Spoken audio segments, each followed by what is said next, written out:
ഒന്ന് നമ്മൾ മനസ്സിലാക്കേണ്ടത് ഇവിടെ അങ്ങനെ ഒരു സംഘർഷം ഉണ്ടാക്കേണ്ട ഒരു സാഹചര്യവും SFIയെ സംബന്ധിച്ചിടത്തോളം ഇല്ല. നിങ്ങൾ ഈ പറയുന്ന ഘട്ടത്തിലൊക്കെ ഞാൻ ഈ ക്യാമ്പസിലുണ്ട്. ഞങ്ങൾ മനസ്സിലാക്കുന്നത് ഇവിടെ ഒരു പ്രതിഷേധ സമരം നടക്കുന്നുണ്ട്. ആ പ്രതിഷേധ സമരത്തിൻ്റെ ഭാഗമായിട്ട് ഇവിടെ വിദ്യാർത്ഥികൾ പ്രിൻസിപ്പളുടെ ചേംബറിൽ ഒത്തുകൂടുകയായിരുന്നു. അപ്പോൾ യഥാർത്ഥത്തിൽ സംഭവിച്ചിട്ടുള്ള കാര്യം എന്ന് പറയുന്നത് ഇവിടെ പോലീസിനെയും മാധ്യമങ്ങളെയും മുൻകൂട്ടി അറിയിച്ച് ഇവിടെ ഒരു വിഷയമുണ്ട് എന്ന് വരുത്തി തീർത്ത് ഇതൊരു വലിയ വാർത്തയാക്കി തീർത്ത് SFIക്കെതിരെ വീണ്ടും ഒരു അക്രമ വാഴ്ച ഉണ്ട് എന്ന് വരുത്തി തീർക്കാനുള്ള ഒരു ശ്രമമാണ്. യഥാർത്ഥത്തിൽ നിങ്ങൾ മനസ്സിലാക്കേണ്ടത് ഈ ക്യാമ്പസിൽ ഈ സമയം വരെയായിട്ട് ഇത്രയും കാലത്തിനിടയിൽ SFIയുമായി ബന്ധപ്പെട്ട് യാതൊരു വിധത്തിലും ഇത്തരത്തിലുള്ള ക്രിമിനൽ കേസുകളൊന്നും റിപ്പോർട്ട് ചെയ്യപ്പെട്ടില്ല. ഇന്നിവിടെ സംഭവിച്ചതുമായി ബന്ധപ്പെട്ടുള്ള കൃത്യമായ കാര്യം എന്ന് പറയുന്നത്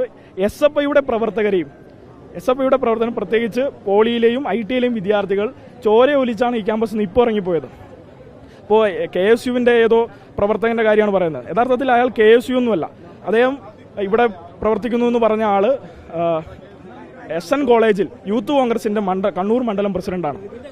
അതെ അത് എന്നോട് ചോദിച്ചിട്ട് കാര്യമില്ലല്ലോ സാർ. സ്വാഭാവികമായിട്ട് ഞങ്ങൾക്കറിയില്ല. അല്ല, അത് സ്വാഭാവികമായിട്ട് പോലീസും ഉൾപ്പെടെ ഞങ്ങളിൽ ഒരാൾ ആക്രമിച്ചിട്ടുണ്ട്. അത് നിങ്ങൾ കണ്ടിട്ടുണ്ടാവുന്ന വരുന്നു. അല്ല, സ്വാഭാവികമായിട്ടും ഒരാൾ പിന്നെ തലപൊട്ടിയാണ്. മാധ്യമങ്ങൾ ആരും വാർത്ത കൊടുക്കൂല.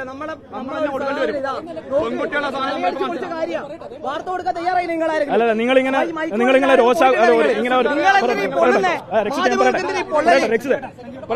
പറയട്ടെ. അല്ല, നിങ്ങളിപ്പോ രോഷാലുകരായി നിങ്ങൾ അദ്ദേഹത്തെ കുറിച്ച് സംസാരിക്കുമ്പോൾ ഈ അറ്റ്മോസ്ഫിയറിൽ ഉണ്ടാവേണ്ട പ്രതികരണമാണ് ഉണ്ടായിട്ടുള്ളത്. ഞങ്ങളിൽപ്പെട്ട ഒരു വിദ്യാർത്ഥിയെ നിങ്ങളുടെ ഇതേ ക്യാമറയുടെ കൺമുന്നിൽ നിന്ന് ഒരു മിനിറ്റിന് മുന്നോടിയായിട്ടാണ് തല പൊട്ടി ചോരയൊലിച്ച് ഇവിടുന്ന് കൊണ്ടുപോയിട്ടുള്ളത്. അയാൾ 17 വയസ്സുകാരനാണ്. അയാൾക്ക് അതെ, KSUക്കാരല്ലാതെ മറ്റാരും ഇവിടെ നിന്നിട്ടില്ലല്ലോ. ഇവിടെ പുറത്തുനിന്ന് വന്നിട്ടുള്ളത് KSUവും പോലീസുമാണ്. ഇപ്പോൾ KSUവിനെ ആക്രമിച്ചത് SFI ആണെന്ന് വരുത്തി തീർക്കാനുള്ള ശ്രമമാണല്ലോ ഉണ്ടായിരുന്നത്. അത്തരത്തിലൊരു അക്രമം നടത്തേണ്ട കാര്യം എന്തായാലും ഇവിടെ ഞങ്ങൾക്കില്ല. ഇവിടെ പോലീസും ഉണ്ടായിട്ടുണ്ട്. ആ നിലയിൽ തന്നെ അവർ ഇതിൻ്റെ ഉള്ളിൽ വലിയ സംഘർഷം ഉണ്ടായിട്ടുണ്ട്. ലോ ആൻഡ് ഓർഡർ ഇഷ്യൂ ഉണ്ടാകുമെന്ന് മുൻകൂട്ടി അവർ പ്രഖ്യാപിച്ചാണ് ഇവിടെ വന്നത്. അതിൻ്റെ ഭാഗമായി നിങ്ങൾക്ക് എല്ലാവർക്കും വിവരം തന്നത് KSU ആണെന്ന് 100% ഉറപ്പ് എനിക്കുണ്ട്. അത് നിങ്ങളുടെ ശരിയിലുണ്ടല്ലോ, എനിക്ക് മനസ്സിലായിട്ടുണ്ട്. അല്ല, അങ്ങനെ ന്യായമല്ല. ഇതൊരു ഇഷ്യൂ ആയി ഉയർത്തിക്കൊണ്ടുവരണം എന്നുള്ളത് അതിനൊരു ന്യായമാണ്. അത് നിങ്ങൾ തിരിച്ചറിയണം. അല്ല, അങ്ങനെയല്ല. അങ്ങനെ ക്രൂരമായി പരിക്കേറ്റു എന്നുള്ളത് മെഡിക്കൽ അദ്ദേഹത്തിന് പരിക്കൊന്നും ഉണ്ടായി കണ്ടിട്ടില്ല.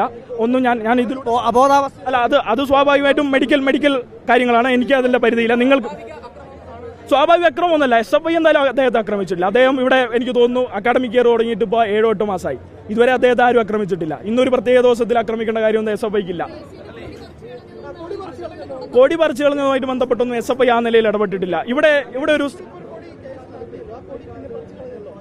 അതിനെക്കുറിച്ചുള്ള കാര്യം SFI പ്രവർത്തകരെന്തായാലും അങ്ങനെ ഞങ്ങൾ എന്തായാലും ഒരു കൊടി പറിച്ച് അല്ല, ഞങ്ങൾ എന്തായാലും അത്തരത്തിൽ പോയി SFI ജില്ലാ സെക്രട്ടറിയായി ഞാൻ നിങ്ങളോട് അത് ഞങ്ങൾ പറിച്ചു കളഞ്ഞു എന്നൊന്നും ഞങ്ങൾ എവിടെ അവകാശപ്പെട്ടില്ല. ഞങ്ങൾ അങ്ങനെ ചെയ്തിട്ടുമില്ല.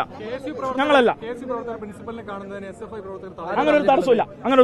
നിങ്ങൾ വരുമ്പോൾ നിങ്ങൾ മാധ്യമങ്ങൾ SFIയോട് ഒരു സമരം ഏറ്റെടുക്കുമ്പോൾ നിങ്ങൾ മാധ്യമങ്ങൾ എല്ലാവരും ഉണ്ടില്ലേ? ഈ പറയുന്ന വ്യക്തികളടക്കം ആ പ്രിൻസിപ്പലിന്റെ റൂമിനോട് ആ പരിസരത്തോട് നിങ്ങളോടല്ല സംസാരിച്ചിട്ട് പോയുള്ളത്.